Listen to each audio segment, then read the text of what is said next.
말씀을 보겠습니다. 요나서 3장 1절부터 10절 말씀을 다 같이 한 절씩 교독하겠습니다. 여호와의 말씀이 두 번째로 요나에게 임하시니라. 이르시되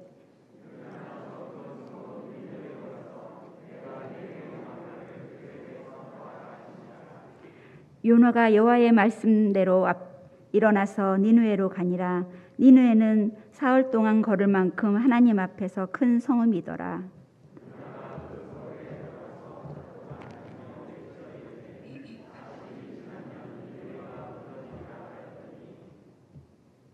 니느웨 사람들이 하나님을 믿고 금식을 선포하는 높고 낮은 자를 막론하고 굵은 베옷을 입은지라.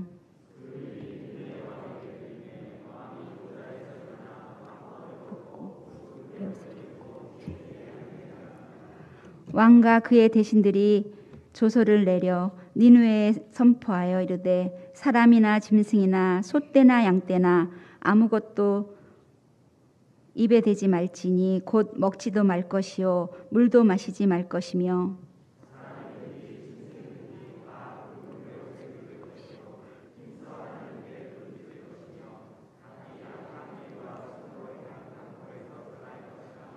하나님이 뜻을 돌이키시고 그 진노를 그치사 우리가 멸망하지 않게 하시리라. 그렇지 않은 줄을 누가 알겠느냐 한지라. 하나님이 그들이 행한 것 곧 그 악한 길에서 돌이켜 떠난 것을 보시고 하나님이 뜻을 돌이키사 그들에게 버리시라 말씀하신 재앙을 버리지 아니하시리라. 아멘. 거룩하신 아버지 하나님, 오늘도 우리가 주님의 말씀 앞에 섭니다. 예배 가운데 주의 말씀 듣고자 하는 우리의 마음에 하늘의 지혜를 허락하셔서 말씀을 잘 깨달을 수 있게 하시고 주님께서 허락하시는 능력과 또 믿음과 용기를 가지고 주의 말씀 따라 한 걸음씩 살아갈 수 있도록 우리에게 은혜를 베푸시옵소서. 예수님 이름으로 기도합니다. 아멘. 오늘 여러분과 함께 요나 이야기를 나누려고 합니다. 교회를 오랫동안 다녔던 사람들이라면 아마 성경에 나오는 요나서의 이 요나의 이야기를 잘 알고 있을 것입니다. 요나서를 묵상을 하다 보니까 제 어렸을 적 일이 생각이 났습니다. 주일학교 때 요나에 대한 이야기를 주일학교에서 배웠는데 요나 이야기를 그림으로 그려봐라 라는 주일학교 어떤 프로그램이 있어서 그림을 그렸던 것이 어렴풋이 떠올랐습니다. 제가 어떻게 그림을 그렸나 하면 요나가 기도하는 장면이 있으니까 그 기도의 내용은 잘 모르겠고 기도하려니까 무릎을 꿇어야 되겠지. 무릎을 꿇고 두 손을 모으고 주님께 기도를 드리는 거지. 앞에는 성경책을 펼쳐 놓아야 되겠지. 성경책이 펼쳐져 있으려면 뭔가 작은 테이블이라도 하나 있어야 되는 거 아닐까? 그리고 촛불 같은 것이 하나 있으면 좋겠다 생각을 해서 촛불을 그려놓고 요나가 기도하는 장면을 그렸던 기억이 납니다. 그러다가 생각을 했죠. 이 속이 물고기 뱃속이지. 그러니까 물고기 뱃속에 그 고기가 잡아먹었던 물고기들이나 그 다른 어떠한 음식들이 그 뱃속에 찌꺼기로 남아있겠지 하고서 이렇게 저렇게 그렸던 기억이 납니다. 나중에 커서 생각해 보니까 또 말씀을 이렇게 묵상하다가 옛날 생각을 하다 보니까 얼마나 창피한지. 여러분, 물고기 뱃속에서 무슨 촛불이 있고 물고기 뱃속에서 어떻게 무릎을 꿇고 앉아서 성경책은 무슨 성경책입니까? 그냥 물고기 뱃속에서 고난당하고 있었던 요나가 스스로 말하기를 스올, 지옥 같은 일들을 경험을 했을 텐데 3일 동안 물고기 뱃속에 있었던 것이 얼마나 고통스러운 일이었을까. 그런데 그것을 낭만적으로 그리는 그 어리석었던 저의 그 주일학교 시절이 생각났었습니다. 여러분 어떠십니까? 요나 이야기를 어떻게 알고 계시고 또 그 요나의 이야기, 그 말씀들을 통해서 여러분에게 주님께서는 어떠한 말씀을 그동안 하고 있었습니까? 오늘 저와 같이 한번 요나 이야기를 다시 한번 살펴보았으면 좋겠습니다. 하나님께서 요나를 부르셨습니다. 하나님께서 요나를 부르신 이유는 니느웨로 가서 내가 전할 말을 전해야 한다. 그것은 니느웨 성이 지금 죄악으로 가득하고 그 죄악이 가득해서 내 앞에 상달되었다. 그렇게 말씀하고 있으니 그들이 그 니느웨 성에 있던 사람들이 저질렀던 죄악이 얼마나 크고 많았는지를 알 수 있는 그런 장면이지요. 큰 성읍이었던 니느웨가 그렇게 죄악으로 가득했다라는 것입니다. 그런데 그 말씀을 들었던 요나가 니느웨로 가지 않고 어디로 갔지요? 다시스로 갔지요. 다시스는 니느웨하고는 영 동떨어진 곳인데 그쪽으로 가려고 뱃삭을 주고 배를 타고 다시스로 가고 있는 요나의 모습들을 보게 됩니다. 요나서 1장 2절 말씀 한번 볼까요? 너는 일어나 저 큰 성읍 니느웨로 가서 그것을 향하여 외치라. 그 악독이 내 앞에 상달되었음이니라 하시니라.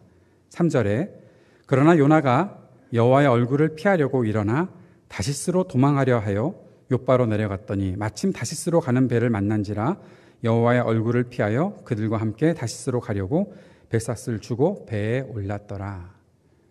공교롭게도 다시스로 가고 있는 요나의 모습을 발견하게 됩니다. 질문을 던지게 되지요. 왜 요나는 니느웨로 가지 않았을까? 그 질문과 함께 우리가 던져야 되는 질문이 두 가지가 있습니다. 왜 요나는 여호와의 낯을 피했을까? 그리고 또 한 가지는 왜 다시스였을까? 여호와의 얼굴을 피했다, 여호와의 낯을 피했다라는 것은 하나님의 임재와 영광 안에 있지 않겠다라는 것입니다. 하나님의 얼굴을 피하지 않는다는 것은 하나님과 맞닥뜨려서 하나님과 소통한다라는 것이죠. 진정한 기도, 하나님의 임재를 경험하는 것, 그 안에 하나님의 은혜를 누리는 것, 하나님의 말씀을 그대로 듣는 것, 그것이 하나님의 낯을 피하지 않고 그 앞에 서는 사람들의 모습이지요.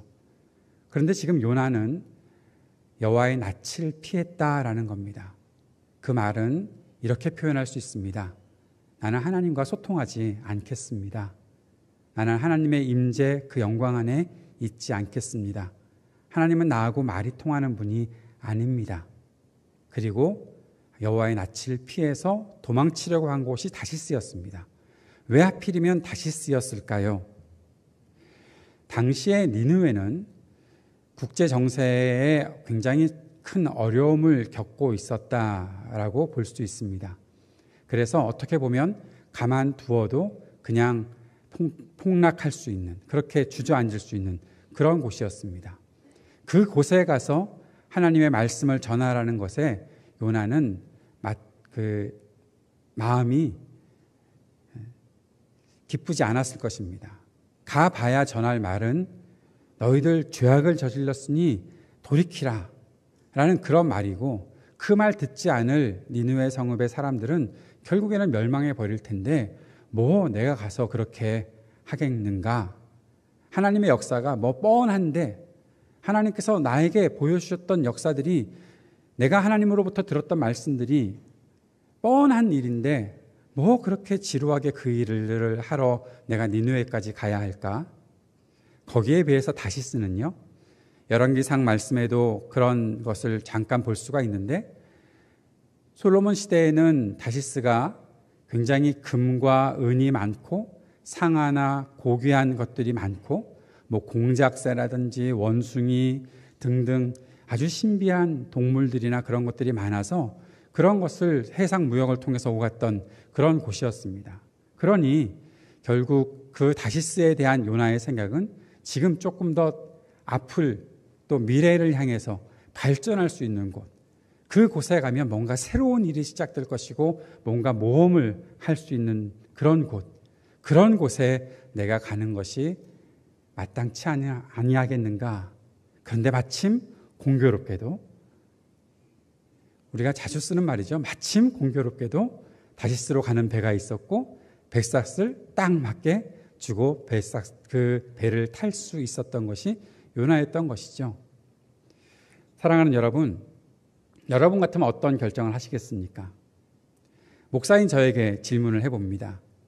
가봐야 늘 뻔한 말씀 전하고 뻔한 교인들 앉아있고 그 속에 가봐야 늘 지루하게 살 수 있는 그런 곳에 가서 말씀을 전해 라는 그러한 요청보다 이 도시가 앞으로 잘 나갈 도시고 좀 뭔가 새로운 일들이 있을 것이고 그 속에는 미래도 있고 밝은 내일을 충분히 꿈꿀 수 있는 곳이니 그 곳에 가는 것이 더 좋지 않겠는가라고 물어보면 저 같아도 후자를 택하기 쉽지 않을까 싶습니다. 사랑하는 여러분, 그런데 지금 중요한 것은 요나가 하나님 말씀을 듣지 않았다는 것이고 하나님의 낯빛을 피해서 도망가고 있었다라는 것이죠. 하나님께서 주신 말씀, 하나님의 뜻과는 영 어긋나는 일을 하고 있었던 것입니다. 하나님께서 그런 요나를 가만두실까요? 배가 가다가 풍랑을 만났습니다. 풍랑을 만나서 굉장히 어려움을 겪고 있었습니다. 그런데 요나는 그 속에서 무엇을 하고 있었을까? 1장 5절 말씀에 보니까 사공들이 두려워하여 각기 자기의 신을 부르고 또 배를 가볍게 하려고 그 가운데 물건들을 바다에 던지고 그러나 요나는 배 밑층에 내려가서 누워 깊이 잠이 든지라. 풍랑을 만나서 사람들은 어려움을 겪고 있는데 요나는 어떤 면에서 굉장히 특실 같은 곳에서 누워서 자고 있었던 것 같습니다. 요나에게는 관심이 없습니다. 사람들이 어려움을 당하건 사람들이 위험을 겪건 나 피곤해, 난 잠이나 자야지 하고 있었던 것이 아닐까. 모든 사람들이 다 깨어나서 울부짖으며 기도하고 자기들의 물건을 바다에 던지며 생존하려고 애를 쓰고 있는데 어떻게 잠을 잘 수 있느냐라는 것이죠. 얼마나 편안한 방이었으면 그 속에서 잠을 잘 수 있었을까. 사람들이 요나를 발견하고 너도 기도해라, 넌 도대체 누구냐라는 그런 질문을 했을 때 1장 9절에 요나가 이렇게 대답합니다. 그가 대답하되 나는 히브리 사람이요 바다와 육지를 지으신 하늘의 하나님 여호와를 경외하는 자로라 하고.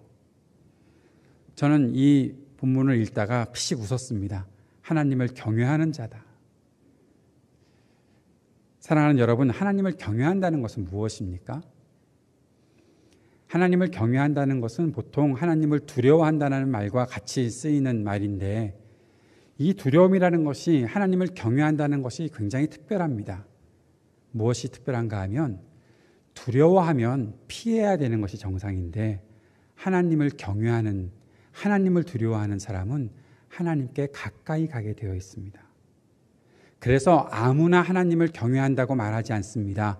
하나님의 임재 안에 있고 하나님의 얼굴을 대면하여 보는 사람, 하나님께서 말씀하시는 것을 그대로 듣고 받아들이며 그 가운데 살아가는 사람이 하나님을 경외하는 사람이라 그렇게 말할 수 있는 것이죠.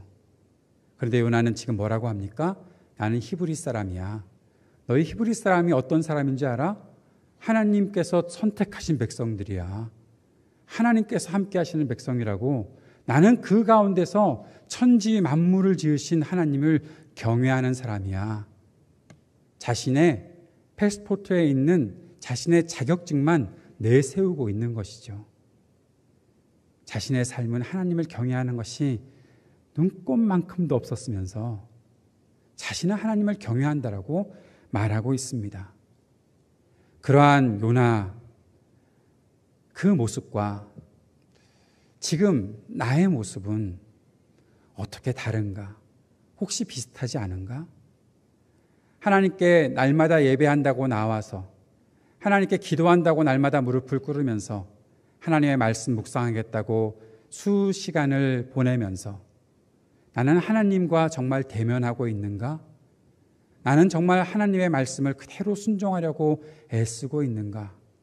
아니면 말만 나는 하나님을 경외해, 말만 나는 하나님을 높이는 사람이야, 나는 말로만 나 교회에 다니고 그리스도인이라고 그러한 이름표만 붙이고 다니는 것은 아닌가 하는 것이죠. 하나님을 경외한다는 것은 어떠한 종교를 가지고 있다는 것의 이상의 의미입니다. 그것은 하나님 임재 안에 있다는 것을 말하는 것이고 하나님 말씀을 순종하는 것을 말하는 것이죠. 요나는 지금 하나님을 경외하는 사람이라고 사람들 앞에 자신을 소개했지만 자신의 삶은 지금 하나님을 경외하는 삶에서 멀리 있는 것을 알 수가 있습니다. 결국 요나는 바다에 던져지게 됩니다. 그러자 바다가 잔잔해지지요. 요나서 1장 16절 말씀에 그 사람들이 여호와를 크게 두려워하여 여호와께 제물을 드리고 서원을 하였더라. 저는 이 말씀을 읽으면서 마음속에 안타까움과 아쉬움이 있더라고요.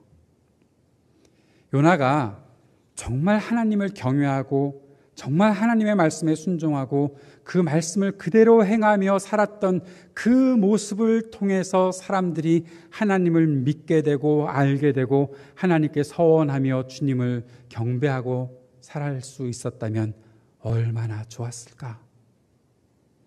요나가 바다에 던져지고 그 속에서 바다가 잔잔해지는 하나님의 그 진노의 모습, 그 두려운 모습을 보면서 하나님을 믿게 되는 사람들, 그것과는 너무나 큰 차이가 있는 것은 아닐까? 나는 하나님을 정말 온전히 섬기는 믿음의 삶을 살면서 다른 사람들이 하나님을 알게 되고 하나님을 믿게 되고 하는 그런 일들을 하는 사람인가? 혹시 내게 대해서 진노하시는 하나님의 모습을 통해 사람들이 하나님을 두려워하고 알게 되고 믿게 되는 것은 아닐까?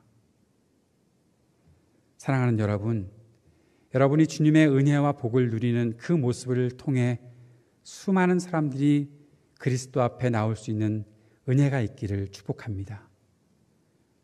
나의 불순종과 나의 악함으로 인해 하나님의 진노가 사람들을 두려워하게 하고 그 두려움 때문에 하나님을 알게 되는 그런 일들은 그쳤으면 좋겠습니다. 요나는 고기 뱃속에 들어가서 주님께 기도했다고 합니다. 아마 요나서 2장의 요나의 기도는 이제 고기 뱃속에서 나와서 그 기도를 기록을 했겠지요. 그런데 요나의 이 기도를 살펴보면 저는 정말 이토록 마음에 안 드는 기도가 있을까 싶은 기도입니다. 물론 이 기도에 대해서 좋게 평가하는 사람들도 있겠지만 제가 묵상하고 보았을 때 이 기도는 너무나 부족한 기도가 아닌가 싶은 생각이 들어왔던 것입니다. 요나는 자신이 당한 고난의 원인이 무엇인지 말하지 않습니다. 자신이 무엇을 잘못해서 이토록 고난을 당하고 있는지 언급하지 않습니다. 2장 4절에 보니까 요나가 이렇게 말합니다. 내가 말하기를 내가 주의 목전에서 쫓겨났을지라도 다시 주의 성전을 바라보겠나이다 하였나이다. 2장 7절에 내 영혼이 내 속에서 피곤할 때에 내가 여호와를 생각하였더니 내 기도가 주께 이르렀사오며 주의 성전에 미쳤나이다. 두 가지를 강조하고 있습니다. 내가 주님의 성전을 바라보고 있고 내가 주님을 기억하고 있습니다. 저는 요나의 이 기도를 보면서 도대체 왜 처음부터 그렇게 하지 않았어? 성전을 바라보고 있다는 것, 하나님의 인자와 영광을 바라보고 있다고 얘기하는데 당신은 그렇게 하지 않았잖아. 하나님을 생각했다고? 왜 날마다 매 순간 하나님을 생각하지 않았어? 왜 고기 뱃속에 들어가서야 그 생각을 했던 거야? 지금 하나님께로부터 진노를 받고 하나님께서 그를 돌려놓고자 하셔서 물고기 뱃속에 들어가게 하셨는데 그때 성전을 바라보는 것이 무슨 상관이 있고 그때 하나님을 생각하고 있는 것이 무슨 상관이 있는 거야? 우리도 이렇게 기도할 수 있지 않을까 싶습니다. 내가 지금 위기를 겪으니까 그제서야 뭔가 급해서 돌아오려고 하는 그런 기도 말입니다. 요나의 기도가 제 마음속에 굉장히 불편했던 또 한 가지는 2장 8절의 기도입니다. 거짓되고 헛된 것을 숭상하는 모든 자는 자기에게 베푸신 은혜를 버렸사오나 그러나 나는 하나님의 구원을 경험했고 그러나 나는 감사하며 하나님께 나아갑니다라는 그러한 기도를 말하고 있는 겁니다. 요나는 지금 무슨 생각을 하고 있습니까? 이방 사람들 말이죠. 그 사람들 거짓되고 헛된 우상을 섬기는 자들입니다. 그들은 하나님께서 자신들에게 베푸신 은혜를 기억도 하지 않고 버리고 사는 사람들입니다. 그러나 나는 하나님의 성전을 바라보는 사람이고 그러나 나는 하나님을 생각하는 사람이고 그러나 나는 하나님께 감사하며 사는 사람입니다. 그렇게 말하고 있는 겁니다. 자신이 당한 위기를 벗어나고자 잠시 급해서 하는 기도가 이런 기도였다는 것이죠. 하나님께서 그를 구원하신 다음에 이 기도를 기록할 때에도 자신의 잘못, 자신이 무엇 때문에 물고기 뱃속에 들어갔는지에 대해서는 조금도 생각하지 않고 있는 것이 지금 요나의 마음입니다. 그래 놓고서 하나님께서 자신에게 응답해 주셨다고 감사하며 서원한다고 그렇게 말하고 있습니다. 사랑하는 여러분, 여러분의 기도에 하나님은 잘 응답해 주십니까? 유진 피터슨 목사님이 이런 말씀을 하셨습니다. 기도의 핵심은 자기 표현법을 배우는 게 아니라 하나님께 답하는 법을 체득하는 데 있다. 진짜 기도는 하나님의 부르심에, 하나님의 말씀에 답을 하는 것이지, 내가 얼마나 좋은 표현법을 가지고서 좋게 기도하는가, 그것으로 훈련하는 것이 아니다라는 말씀입니다. 가끔씩 기도를 요청해 보면 어떤 분들은 저는 기도할 줄 몰라서요, 저는 어떻게 기도해야 되는지 잘 알지 못해서, 그렇게 말씀하시는 분들이 있습니다.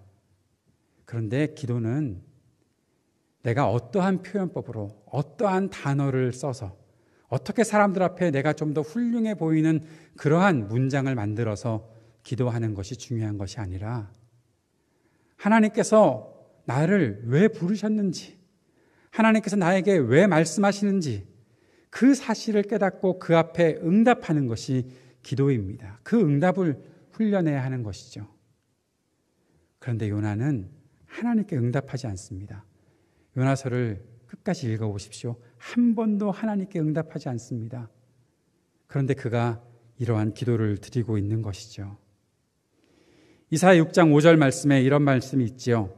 그때 내가 말하되 화로다 나여 망하게 되었도다.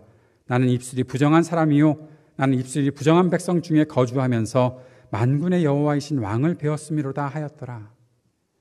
하나님께서 이사야 선지자가 하나님의 임재 앞에 들어오게 하였습니다. 그리고 하나님의 그 영광스러운 임재를 경험하게 하셨습니다. 그때 이사야의 마음속엔 나는 죄인인데 하나님의 이 영광스러움을 내가 보고 있구나, 그 생각을 하며 화로다 나여 망하게 되었도다. 자신의 죄를 인정하고 고백하고 주님의 긍휼을 구하고 있습니다. 그때 주님께서 천사들을 보내서 이사야의 입술을 숯불로 그렇게 고쳐주시죠. 그래놓고 하나님께서 말씀하십니다. 이사야 6장 8절에 내가 또 주의 목소리를 들으니 주께서 이르시되 내가 누구를 보내며 누가 우리를 위하여 갈꼬 하시니 그때 내가 이르되 내가 여기 있나이다, 나를 보내소서 하였더니. 이사야는 하나님의 임재 앞에서 자신의 죄를 보았고 그 죄를 다 치료하시고 완전히 새롭게 깨끗하게 만드시는 하나님의 은혜를 경험합니다. 그리고 하나님께서 부르실 때에 내가 누구를 보낼까 할 때 주님 제가 여기 있습니다, 나를 보내십시오라고 말씀드립니다. 주님께서 이사야를 보내서 말씀을 전하고자 하시는 것은 백성들에게 너희 귀가 굳었고 너희 눈이 굳었고 너희가 알지 못할 것이다 라는 그러한 저주와 그러한 하나님의 진노의 말씀인데도 불구하고 이사야는 그 말씀을 증거하기 위해 살아가는 그러한 모습들을 보여주고 있습니다. 이사야처럼 응답해야 되지 않겠습니까? 하나님께서 우리를 부르셨을 때 하나님의 그 부르심에 응답하고 살아가는 것이 우리의 모습이 되어야 하지 않겠습니까? 하나님께서 쓰시는 사역자들은 물론이고 우리 모두가 그리스도인으로 이 땅을 살아가고 있다면, 그리스도를 따르는 사람이라면 그 주님의 음성에 민감하게 반응해야 하지 않겠습니까? 이제 물고기 뱃속에서 나와서 어느 정도의 회복의 기간을 겪었던 요나에게 주님께서 다시 말씀하십니다. 3장 2절, 오늘 읽었던 본문이죠. 일어나 저 큰 성읍 니느웨로 가서 내가 내게 명한 바를 그들에게 선포하라 하신지라. 일어나 가라라고 말씀하신 것은 이제 너의 그 모든 것들이, 물고기 뱃속에 3일 동안이나 있다 나왔으니 사람이 얼마나 큰 아픔과 상처와 어려움이 있었겠습니까? 그 모든 것들이 이제 회복되었으니 다시 니느웨로 가라 말씀하시는 것이죠. 그런데 요나서 3장 3절과 4절 말씀을 읽다가 저는 또 다시 불편해졌습니다. 한번 같이 읽어볼까요? 요나가 여호와의 말씀대로 일어나서 니느웨로 가니라. 니느웨는 사흘 동안 걸을 만큼 하나님 앞에 큰 성읍이더라. 요나가 그 성읍에 들어가서 하루 동안 다니며 외쳐 이르되 40일이 지나면 니느웨가 무너지리라 하였더니, 니느웨 성읍이 굉장히 커서 둘러보는 데만 3일이 걸리는 그런 큰 성읍이라고 했습니다. 그런데 요나가 하나님의 말씀을 증거하며 다녔던 날은, 시간은 얼마나 걸렸습니까? 하루 동안. 요나에게 하나님께서 축지법을 갖게 하셨을까요? 아니면 요나의 음성이 엄청나게 커서 당시의 모든 성읍 백성들에게 동네 사람들 그렇게 방송을 할 수 있었을까요? 그런데 요나는 어떻게 하루 만에 그 일을 마쳤을까요? 그리고 또 한 가지, 요나의 메시지가 뭔가 좀 이상합니다.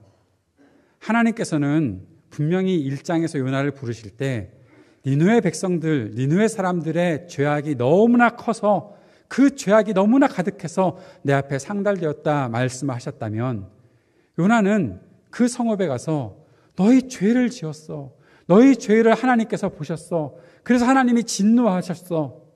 회개하고 돌아와야 되지 않겠니? 그렇게 말씀을 전해야 되는데, 요나의 메시지가 요나서에 다 기록되어 있지 않더라도 너무나 요나의 메시지는 이상한 핵심이 기록되어 있는데 40일 후에 이 성이 무너질 거야. 요나는 그 백성들이 회개하는 것을 바랐습니까? 그 성읍이 무너지는 것을 바랐습니까? 아무리 생각해도 요나는 하나님의 메시지를 다 전한 것 같지가 않아요. 그런데 놀라운 것은요, 그 백성들이 그 요나의 메시지에 반응을 보이고 있다는 겁니다. 백성들이 회개합니다. 금식합니다. 그렇게 백성들에게 회개 운동이 일어나고 있다는 사실을 왕이 듣고, 왕도 회개하고 모든 사람들이 다 회개하고, 아니 무슨 짐승에게까지 굵은 베옷을 입히고 짐승까지도 금식을 시키냐고요.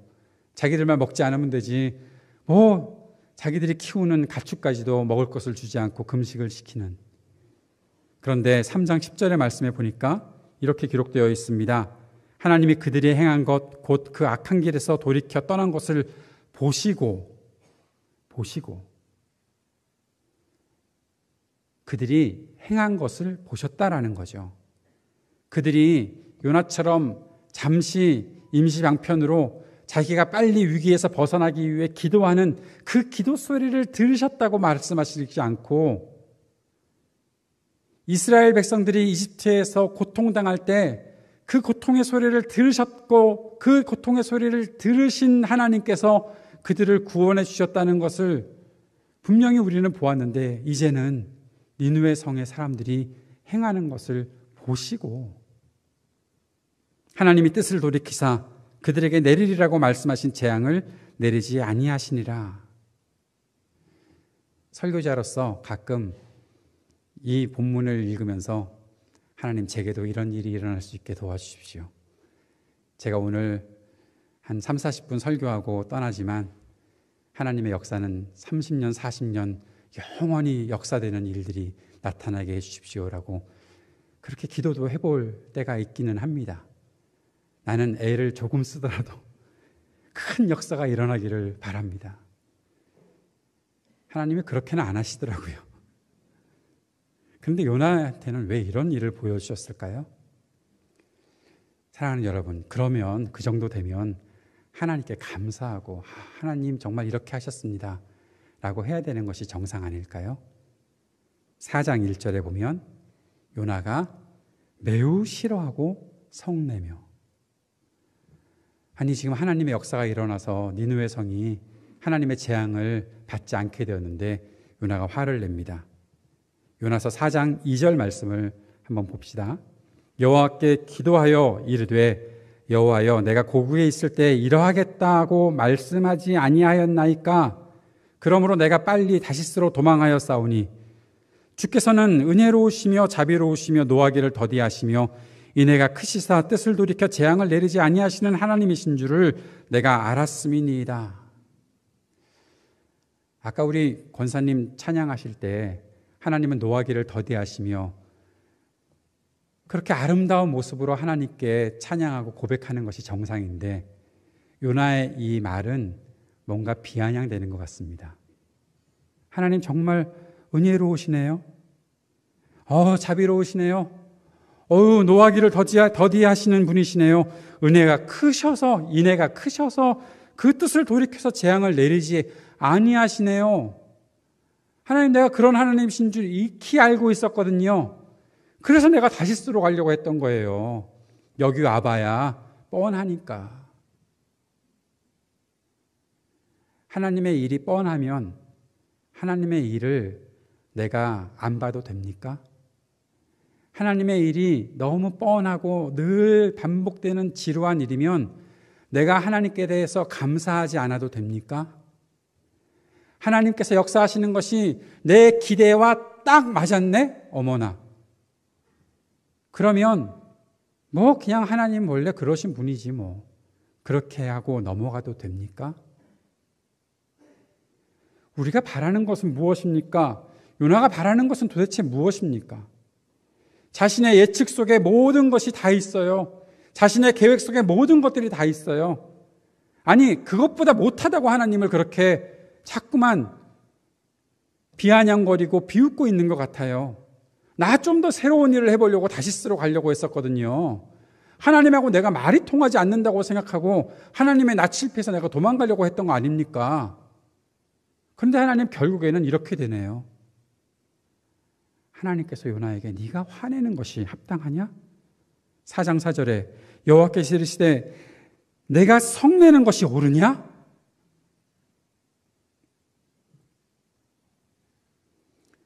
사랑하는 여러분, 여러분의 기대와 하나님의 일은 어떻습니까? 여러분은 하나님께서 계획하신 일들을 얼마나 존중하고 그 일들을 경험하기를 원하십니까? 사실 알고 보면 하나님께서 하실 일에 대한 기대가 우리들은 별로 없어요. 새로운 일들이 일어나는 거 별로 좋아하지 않거든요. 그리고 또한 하나님께서 하시는 일들에 대해서 내가 자꾸 판단하려고 해요. 내 뜻대로 내 계획대로 하나님께서 하지 않으시면 불만으로 가득 차 있어요. 거 보라고요. 하나님 맨날 그렇잖아요. 요나는 하나님께서 화를 내시는데도 대답하지 않습니다. 그리고 동쪽으로 올라가서 니느웨 성이 어떻게 되는지 보려고 합니다. 초막을 짓고 그늘에 앉습니다. 말씀에 회개하는 백성들이라고 하는데 어떻게 되는지 보자. 40일.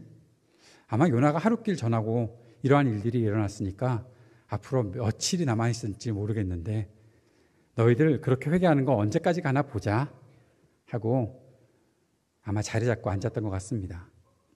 그런데 거기에서 박농쿨 사건이 일어나게 되는 것이죠.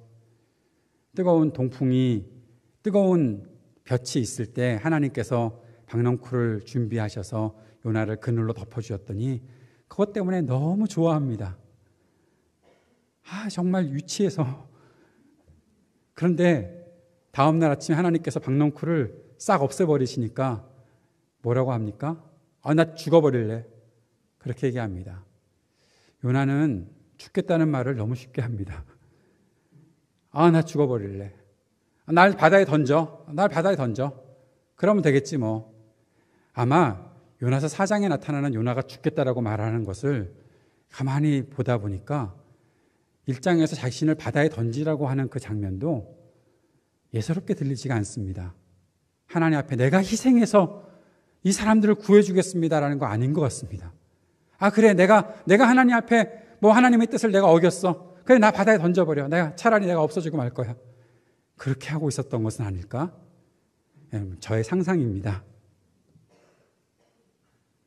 하나님의 사람이라면 하나님께서 말씀하시고 이끄시는 그 인도하심 속에서 마음을 단정히 하고 어떠한 위기가 있더라도 침착하게, 진지하게, 좀 더 묵직하게 하나님의 말씀을 따라가야 되는데 툭하면 죽어버리겠다고, 나 안 해 그렇게 하고, 그런 사람이 하나님께서 왜 그런 사람을 쓰실까? 그런 생각이 들어올 때도 있습니다. 사랑하는 여러분, 그러한 요나에게 하나님께서 말씀하시는 것이 4장 10절 11절 말씀이죠. 한번 읽어봅시다. 여호와께서 이르시되 내가 수고도 아니하였고 재배도 아니하였고 하룻밤에 났다가 하룻밤에 말라버린 이 박농쿨을 아꼈거든 하물며 이 큰 성읍 니느웨에 좌우를 분별하지 못하는 자가 12만 명이요 가축도 많이 있나니 내가 어찌 아끼지 아니하겠느냐 하시니라. 하나님이 질문하시는 것으로 요나서가 마무리가 됩니다. 사랑하는 여러분, 우리는 날마다 하나님의 자비를 구하며 살고 있습니다. 그런데 우리가 구하는 하나님의 자비는 어떤 것입니까? 오로지 나만을 위한 것이 아니었을까? 내게 그늘을 조금 더 주세요. 내가 조금 더 편안히 살 수 있는 뭔가 환경을 만들어 주세요. 그것만 이루어지면 하나님이 자비로우시고, 그것과 관계없이 하나님 나한테 그늘을 달라고 그랬지 왜 저 사람들한테 그늘을 주세요? 하나님 정말 이상하신 분이네, 확 죽어버릴까? 막 그렇게 말하는 것은 아니었을까? 금식 자주 하셨어요? 여러분의 금식은 혹시 단식 투쟁이 아니었던가요? 하나님 이거 안 주시면 나 확 굶어 죽어버릴 거예요? 하나님의 자비가 얼마나 큰지 모르고 오로지 내가 사는 영역에만 하나님의 자비를 구하는 것은 아니었을까? 그러한 우리들에게 하나님께서는 나와 너와 얼마나 다른지 좀 알아야 되지 않겠니? 말씀하시는 것 같습니다. 이사야 55장 9절 말씀, 이는 하늘이 땅보다 높음 같이 내 길은 너의 길보다 높으며 내 생각은 너희의 생각보다 높음이니라. 하나님의 크신 생각을 우리가 담아내는 그러한 하나님의 자비를 구하고 살고 있는가 하는 것이죠. 나와 조금만 다르면 아니라고 하고, 내가 생각했던 일들이 이루어지지 않으면 하나님에 대해서 뭐 이런 하나님이 다 있어, 그런 식으로 판단하는 것이 우리가 아니었을까? 우리는 왜 자꾸 그런 일들만 반복하며 살게 될까? 그런 질문을 해보게 됩니다. 그런데 고린도전서 2장 9절에 이런 말씀이 있습니다. 기록된 바 하나님이 자기를 사랑하는 자들을 위하여 예비하신 모든 것은 눈으로 보지 못하고 귀로 듣지 못하고 사람의 마음으로 생각하지도 못하였다 함과 같으니라. 하나님의 크신 사랑을 우리가 눈으로 보아도 깨닫지 못하고 귀로 들어도 알지 못하고 그렇다는 거예요. 생각도 못하는 것이 하나님의 크신 사랑이다, 크신 은혜다. 사도 바울은 우리가 하나님의 계획을 볼 수도 이해할 수도 없다고 합니다. 그런데 사도 바울이 우리가 하나님의 그 은혜, 크신 은혜를 알게 되는 그러한 길이 있는데, 고린도전서 2장 12절에 우리가 세상의 영을 받지 아니하고 오직 하나님으로부터 온 영을 받았으니 이는 우리로 하여금 하나님께서 우리에게 은혜로 주신 것들을 알게 하려 하심이라. 하나님께로부터 온 영을 받았으니 우리가 하나님의 은혜를 알게 되었다. 내가 다 계산할 수 없는 그 놀라우신 하나님의 은혜를 내가 오늘 알게 되고 경험하게 되고 느끼게 되는 것은 내게 주신 하나님의 영이 있기 때문이다 라고 말씀하시는 겁니다. 그것은 다른 말로 하면 내가 하나님의 그 임재 안에 머물러 있고 하나님께서 베푸시는 그 말씀과 은혜 속에 머물러 있고 그곳에서 멀어지지 않고 주님께 가까워져서 주님을 경외하는 사람으로 살고 있기 때문에 내가 하나님의 이 크신 은혜를 이해하고 살아갈 수 있는 것입니다. 그렇게 고백하는 것이죠. 사랑하는 여러분, 우리가 깨달아야 되는 하나님의 은혜와 자비는 내 자신의 삶, 내 이 작고 작은 내 인생, 짧고 짧은 내 인생 그 속에 나만을 만족시켜주는 하나님의 은혜가 아니라 이 온 세상에 펼쳐지는 이 역사 안에서 하나님의 그 다스리심과 통치하심을 나타내시는 그 일들을 하나님이 우리들에게 보여주려고 하신다라는 사실입니다. 사랑하는 여러분, 우리의 삶이 아무리 작고 우리의 인생이 아무리 짧더라도 우리가 하나님을 바라보고 살면, 그 크신 하나님의 영광을 마음속에 담아내고 살면 우리의 삶의 태도는 바뀌어야 한다는 것이죠. 어떻게 해요? 하나님께서 이 땅의 모든 사람들을 사랑하시고 그들을 구원의 길로 부르시려고 하나님께서 역사하기를 원하시는구나. 그 하나님의 말씀을 내가 받고 그 말씀을 그대로 증거하며 사는 삶이 내 속에 있어야 하겠구나. 그래서 하나님께서 나로 하여금 성령의 충만을 허락하시고 날마다 하나님의 영의 이끌림을 받게 하시는구나. 그 사실을 매일 인정하고 주님께 은혜를 구하는 삶이 되어야 한다는 것입니다. 하나님의 자비를 구하십니까? 그 하나님의 자비가 단지 지금 당하고 있는 이 위기를 모면하기 위해서 필요한 것이 아니라는 사실을 기억하시는 여러분 되시기를 바랍니다. 말씀을 정리합니다. 그리스도를 따르는 것은 내 생각과 계획 안에서 멋지고 훌륭한 일을 하는 것이 아닙니다. 때로는 지루하고 반복되는 일이어도 하나님의 말씀을 받고 그대로 순종하는 것이 그리스도를 따르는 길입니다. 그리스도를 따른다는 것은 임시 방편으로 내가 잠깐 구원받은 것으로 만족하고 그것으로 인해서 내가 모든 것을 다 누린 것처럼 살아가는 것이 아닙니다. 하나님의 자비를 구하고 그리스도를 따르는 삶은 나를 구원하신 주님의 크신 은혜와 자비를 날마다 누리며 그것을 전하며 살아가는 것이 바로 그리스도를 따르는 삶입니다. 그리스도를 따른다는 것은 우리의 계획과 우리의 한계를 초월해서 계산할 수 없는 하나님의 세계를 경험하게끔 되는 일입니다. 사랑하는 여러분, 이 일을 위해 닫혀진 우리의 마음을 열어봅시다. 내 주변의 사람들에게 조금 더 관심을 기울여 봅시다. 내 마음을 활짝 열어놓고 하나님의 말씀에 합당하게 반응하기 위해 애쓰며 살아갑시다. 성령께서 내 안에 충만히 거하셔서 진정으로 응답받는 하나님의 자비를 구하는 사람의 삶은 어떠한 것인지를 제대로 깨닫고 한 걸음씩 살아가는 저와 여러분의 삶이 될 수 있기를 주님의 이름으로 축복합니다. 기도하겠습니다. 놀라우신 하나님 아버지, 크신 하나님의 뜻과 은혜를 경험하며 주님께 마음을 활짝 열고 살아가는 우리가 되게 하시고, 하나님께서 말씀하실 때 그 은혜의 그 말씀에 반응하며 주님의 길을 그대로 따라갈 수 있는 크신 하나님의 사람들을 될 수 있도록 인도하여 주옵소서. 예수님 이름으로 기도합니다. 아멘.